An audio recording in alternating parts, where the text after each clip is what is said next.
ndashimira Imana ni igena byose, kandi burya amateka y'umuntu agenwa n'Imana. Ni ibintu ntigeze ntekereza, ariko ku bw'ububasha bw'Imana nkashimira na nyir'ubutungane papa wangiriye iki cyizere ndetse akanantungura, kuko ntabwo nari mbizi.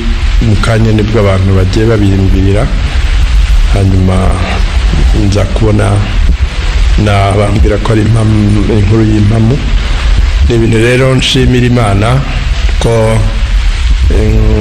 nkunda Imana n'umutima wanjye wose nk'uko ivanjiri iyi munsi yabivugaga, kandi mu buzima bwanjye nitangiye kuyikorera.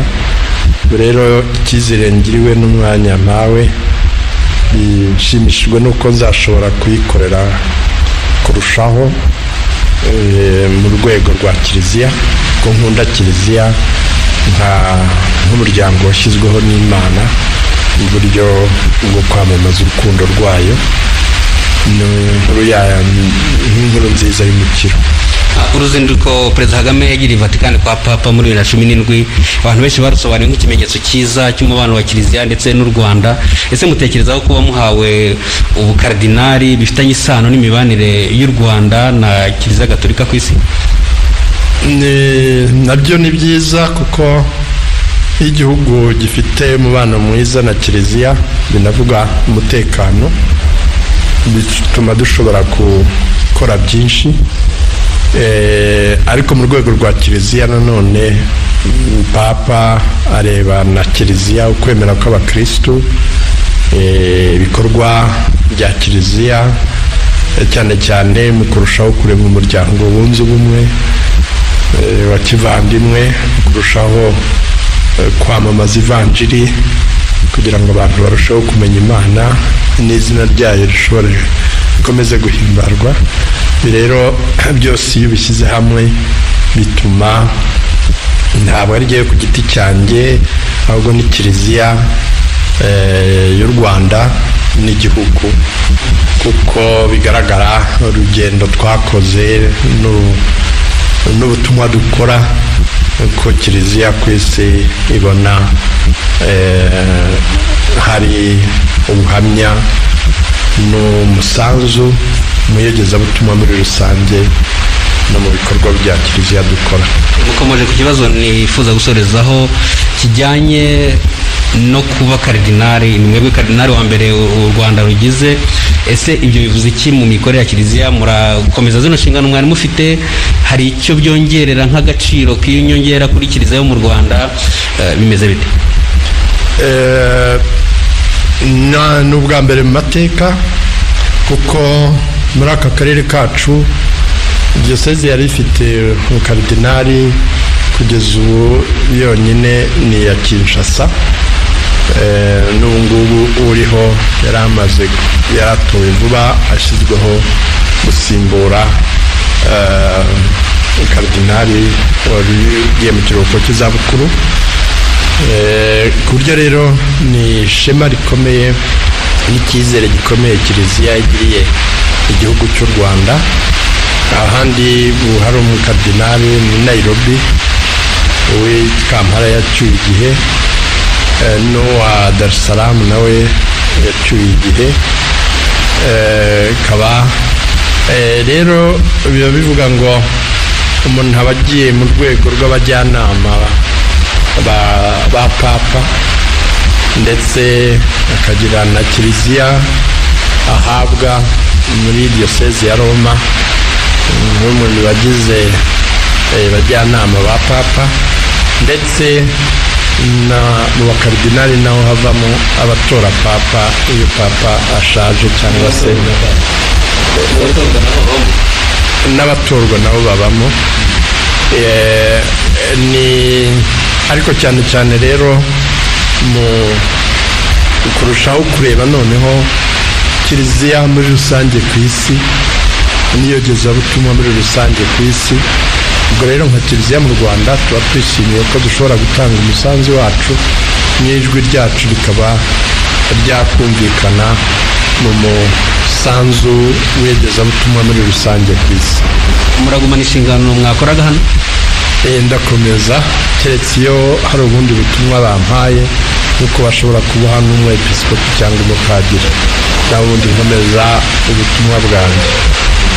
Monseigneur Antoine Kambanda, vous êtes archevêque de Kigali. Nous allons bientôt nous habituer à vous appeler Éminence cardinal, et vous avez été nommé par le pape dans la liste des 13 cardinaux qui va créer lors du consistoire du 28 novembre prochain. Comment avez-vous d'abord appris cette nouvelle et quelle a été votre réaction? Ça a été une grande surprise pour moi, parce que je ne m'y attendais pas. J'étais dans mes activités, la vie ordinaire, jusqu'à ce que quelqu'un m'a téléphoné. Je n'y croyais pas. Et quand j'ai vu les nouvelles de l'annonce à l'Angelus du pape, c'est une surprise pour moi. Et je remercie le Seigneur. C'est le Seigneur qui est l'auteur de l'histoire en général ou l'histoire personnelle. Je n'avais jamais rêvé d'être cardinal, et c'est le Seigneur qui a voulu. Comme l'évangile d'aujourd'hui dit, aimez le Seigneur avec tout ton cœur et toute ton intelligence. J'aime le Seigneur et j'ai consacré ma vie pour travailler pour le Seigneur. Et être cardinal, ça me donne l'opportunité de travailler beaucoup plus. Et je remercie beaucoup le Saint-Père qui m'a confié cette charge de cardinal. J'aime l'Église et j'aime travailler pour l'Église, et ça me donnerait l'occasion de travailler beaucoup plus pour l'Église. Voilà l'occasion de travailler plus pour l'Église, et pour l'Église dans un pays comme le vôtre, le Rwanda, qui a connu une période difficile de génocide, et maintenant ce pays a encore besoin de panser les plaies et de vivre la réconciliation. Quel défi sentez-vous comme futur cardinal? Et le pape venait aussi même de publier sa dernière encyclique qui parle de Fratelli Tutti et d'essayer de vivre cette réalité dans votre nouvelle responsabilité comme cardinal. Nous venons de faire un cheminement de 25 ans, maintenant 26 ans après le génocide, et nous avons travaillé beaucoup pour la réconciliation. Ça faisait très mal de voir une communauté catholique et chrétienne déchirée, s'entretuer jusqu'au génocide. Et après, nous remercions le Seigneur du cheminement que nous avons fait. Maintenant, quand même, il y a un certain niveau de réconciliation et de l'unité. Et l'encyclique du pape, Tutti Fratelli, ça a été bien accueilli au Rwanda, et nous la méditons, nous l'approfondissons. Ça va renforcer beaucoup et faciliter notre travail de pastoral et de la réconciliation. Alors c'est un défi pour moi maintenant, parce qu'il y a l'aurore dans l'évangélisation au niveau de l'Église universelle, et je pourrais aussi témoigner, donner une contribution de ce qu'on pourrait partager avec les autres qui souffrent aussi beaucoup de conflits violents et de déchirements de communautés.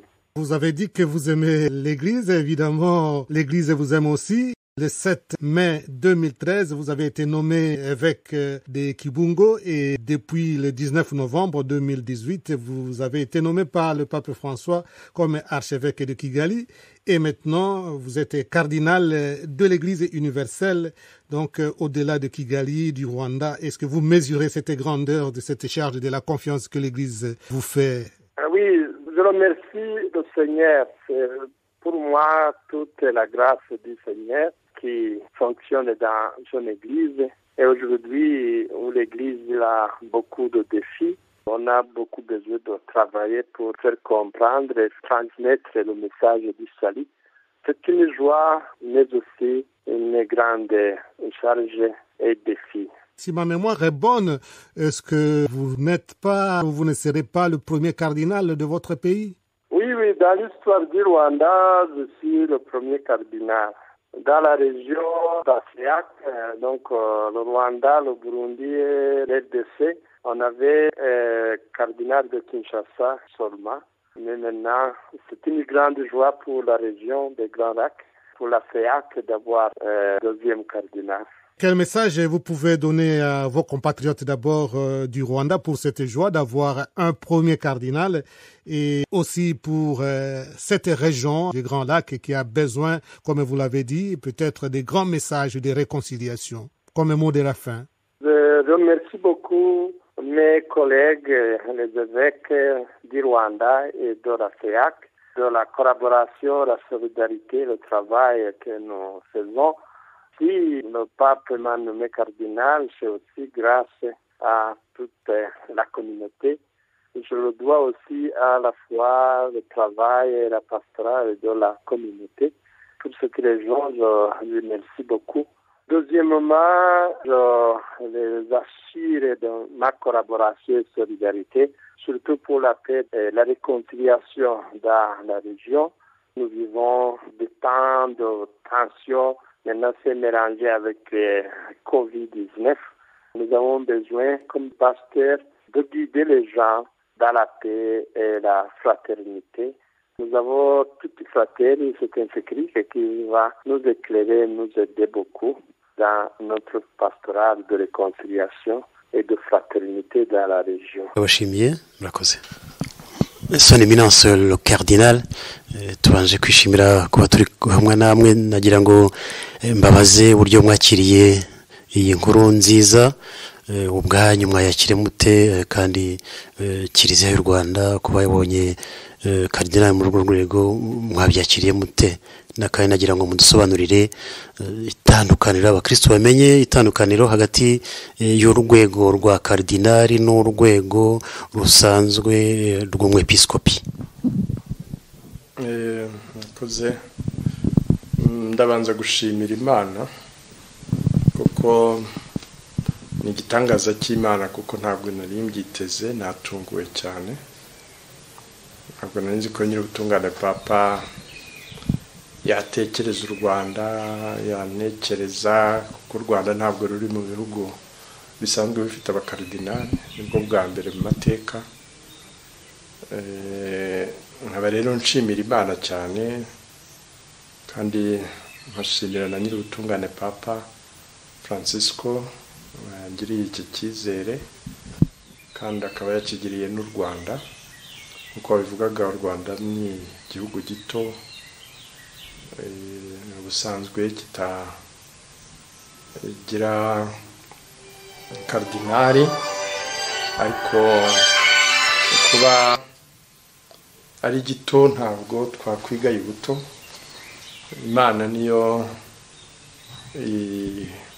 iha abantu icyubahiro, niyo iha abantu agaciro.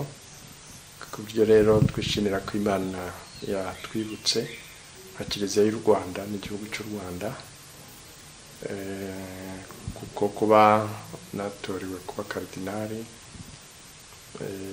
ni ibyishimo kandi n'ishema kuri Kiliziya mu Rwanda ndetse n'igihugu.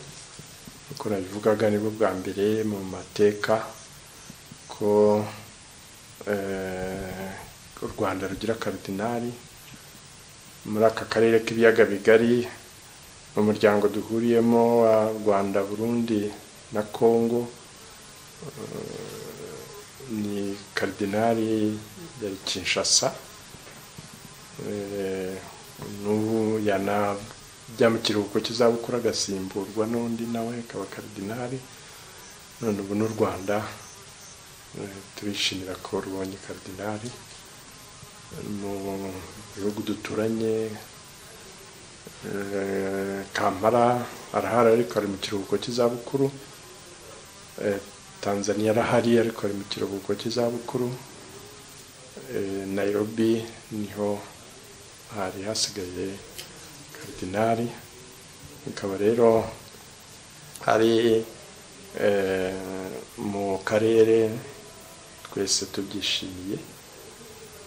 Kardinali rero ni umwepiskopi nk'abandi bepiskopi, ariko ashyirwa mu bajyanama ba Papa, ndetse i Roma muri za Kiliziya zigize Roma agahabwamo Kiliziya nk'umujyanama w'umwepiskopi wa Roma, kuko kuko papa ni umwepiskopi wa Roma. Akaba rero aba muri iyo nama ya papa ireba iyogezabutumwa ku isi n'ibibazo bya kiliziya ku isi yose. Ibi rero bituma ijwi ryacu rishobora kugera mu ruhando mpuzamahanga rwa kiliziya ku isi. Ibitekerezo byacu n'ibyifuzo byacu nk'igihugu, nk'akarere, nk'Afurika, natwe dushobora gutanga umusanzu wacu n'ubuhamya bwacu. Ikindi ni uko karidinali aba ari mu nteko itora papa kandi igatorwamo papa. Ikaba rero ari inshingano kandi n'umwanya kiliziya mu Rwanda ndetse no muri Afurika ibibonye mu kuseruka nk'igice kigize kiliziya ku isi kandi gifite n'ijambo.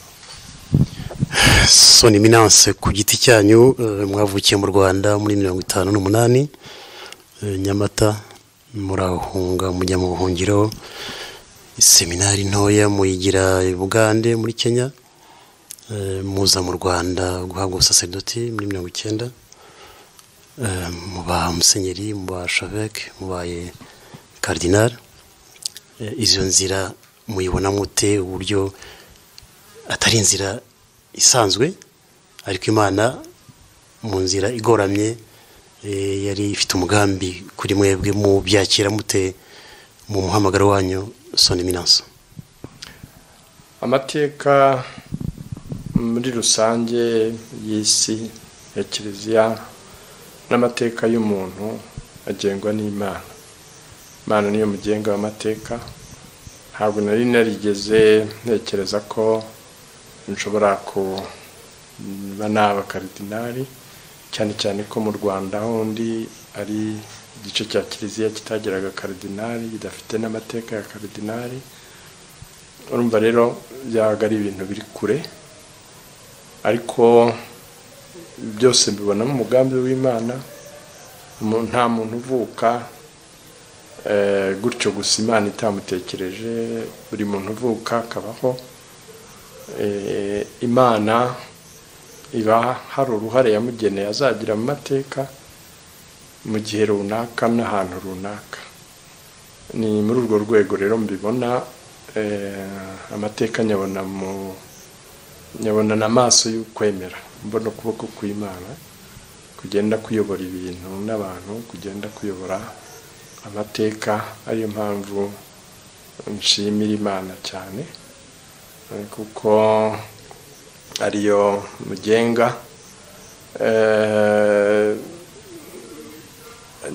no bintu umuntu aba yaragiye anyuramo agakomeza kubaho, nuko haba hari icyo Imana imuteganyiriza, amateka Imana iba yaramugeneye n'uruhare ishaka ko azagira. Niyo mpamvu rero mbere na mbere nshimira Imana. Uyu munsi mu Ivanjiri Nyagasani agira ati ukunda Imana n'umutima wawe wose n'amagara yawe yose n'ubwenge bwawe bwose n'imbaraga zawe zose. Kuva ndi muto nkunda Imana kandi nari narayisezeranyije ko ubuzima bwanjye ariyo nzakorera gusa. Uko rero ngenda mpabwa inshingano n'umwanya utuma nshobora gukorera Imana neza kurushaho, nshobora gukora byinshi kurushaho, ni nacyo nishimira muri izi nshingano n'ubutumwa nyir'ubutungane papa ampaye, nuko mpawe umwanya n'ubushobozi bwo kuba nakorera Imana kurushaho n'urwo rukundo rukomeye nyifitiye na kiliziya, umuryango Imana yashyizeho icishamo ibikorwa byayo kugira ngo izina ryayo rimenyekane. Akaba rero ari ikintu basaba namwe mwese kugira ngo dufatanye gushimira Imana. Son Eminence le cardinal, turi kuri Patches TV, nagira ngo dusoza ikiganiro cyacu mugire icyo mubwira abakristu b'abanyarwanda babareba igihugu cyose, kandi munatubwire umunsi wo kwimika wenda uzaba ryari, uzabera he? ndagira ngo bakristu bavandimwe ba saseredoti biyeguriye Imana mbashimire kuko amasengesho yanyu, inkunga yanyu ni mwebwe maboko y'umwepiskopi. Nkaba rero mbashimira kandi mbasaba ngo mukomereze aho ngaho kumusabira kugira ngo iki cyizere Kiliziya y'u Rwanda igiriwe gikomeze mu gushinga imizi mu kwemera, mu kuba abahamya wo kwemera n'urukundo. Cyane cyane rero twanyuze mu mateka akomeye cyane y'amacakubiri mabi, indunduro yayo ba jenoside yakorewe abatutsi 1994. Nkabashimira muri uru rugendo tumaze gukora rw'ubwiyunge no kwiyubaka, ikintu cyahumurije amahanga kandi kiranayatangaza ko abanyarwanda nubwo bavuye habi bagenda barushaho kwiyubaka, cyane cyane kubaka ubumwe n'ubuvandimwe, ari nabyo dukesha n'ibindi bikorwa. Rero ngira ngo mbashimire amasengesho yanyu, kwemera kwanyu, kandi mvuga ngo mukomereze aho ngaho.